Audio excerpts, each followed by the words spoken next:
Now the serpent was more subtle than any beast of the field which the Lord God had made. And he said unto the woman, Yea, hath God said, Ye shall not eat of every tree of the garden. I like this. This is, I can't remember who did the etching now. Who is it? Doré, yeah, Doré, exactly. Doré did etchings for Paradise Lost that are absolutely remarkable. And this is Satan, and this is the snake here. And of course, in the Genesis story, Satan is weirdly associated with the snake. And I'll tell you, that's a tough one to sort out, because in the story of Adam and Eve, there's no indication whatsoever that the serpent who tempts Eve is also Satan, the author of all evil. And how in the world those two stories got tangled together, well, I think I figured that out, and I'm going to tell you that tonight, but it took a very long time to figure it out. And it's so bloody brilliant. I just can't believe that people figured it out. It's so unbelievably, spectacularly brilliant. And that's an intimation of that idea, right? That there's a kinship between these two things. So anyways, the serpent's more subtle than any beast of the field. Subtle's an interesting word. This is from the Oxford English Dictionary. So, because we'll amplify the word a bit, this is what you do in Jungian dream interpretation, for example, is to kind of look at the connotations of the concepts that are associated with the dream. Subtle, of a person or animal, an action, behavior, crafty, cunning, sly, treacherous. So it's something that sort of sneaks along, right? It's not something that you really pick up on that easily. Of a look or glance, sly, furtive, surreptitious. Of a person, skillful, expert, clever. Of a work of art, mechanical device, cleverly made or designed, ingenious. Well, I think that's all fairly, all those terms so far are fairly well attributed to snakes. I mean, they are very cool things, and they are very well designed, and they're quite remarkable, and they're also very subtle. On the nature of or involving careful discrimination of fine points, difficult to understand and abstruse. Of a person, the mind, or intellectual activity characterized by wisdom or perceptiveness, discriminating, discerning, and shrewd. That's interesting because Milton's Satan is also the intellect.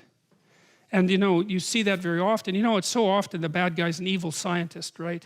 And there's something about, and you see the same thing in The Lion King with Scar. I mean, Scar's an intellect, an arrogant, deceitful intellect. There's nothing stupid about Scar. He's not wise. But he's the evil voice that's always whispering in the king's ear. And that's associated with the pride of the intellect. And the Catholics had warned humanity about the pride of the intellect for centuries. That's partly what produced somewhat of the schism between Catholicism and science, although that's much overstated if you look at the historical record. The idea was that the intellect has its own particular, it's a remarkable faculty. Let's say it's the highest angel in God's heavenly kingdom. That's the way that Milton portrayed it. But it's also the thing that can go most terribly wrong, because the intellect can become arrogant about its own existence and accomplishments, and it can fall in love with its own products. And that's what happens when you're ideologically possessed, because you end up with a dogma, like say a human constructed dogma in Solzhenitsyn's words, that possesses you completely, of which you believe is 100% right? So it eradicates the necessity for anything transcendent. And so that's the subtle element of the intellect that's associated symbolically with the snake in the Garden of Paradise. Of a feeling, sense, sensation, acute and keen, involving distinctions that are fine or delicate, especially to such an extent as to be difficult to discern or analyze, also almost imperceptible and elusive, having little thickness or breadth, thin, fine, subtle matter, now historical, rarefied matter, barely there at all.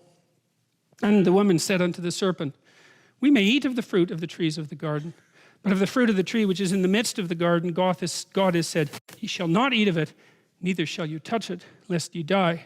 And the serpent said to the woman, Ye shall not surely die.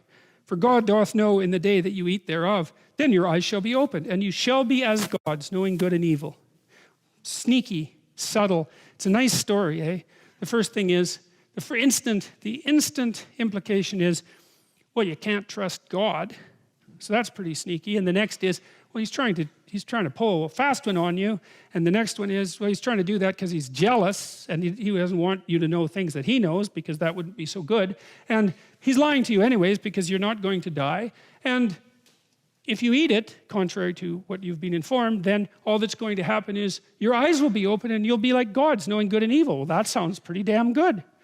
So, you know, and I mean, Eve, what does she know? You know, it's no wonder she's susceptible to such blandishments. And it's quite interesting too, because Adam and Eve, God tells Adam and Eve not to eat the damn fruit, but they never promise not to, right? So they haven't promised, they've just been told to. And well, should they be obedient? Well, how obedient do you want your children to be?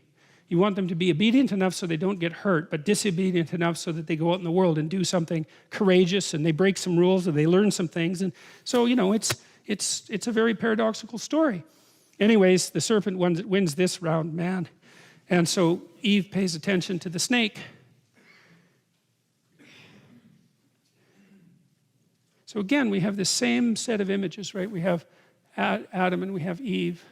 We have this tree and we have this strange serpent. That's a dragon-like form. They're a sphinx-like form that's associated with the tree.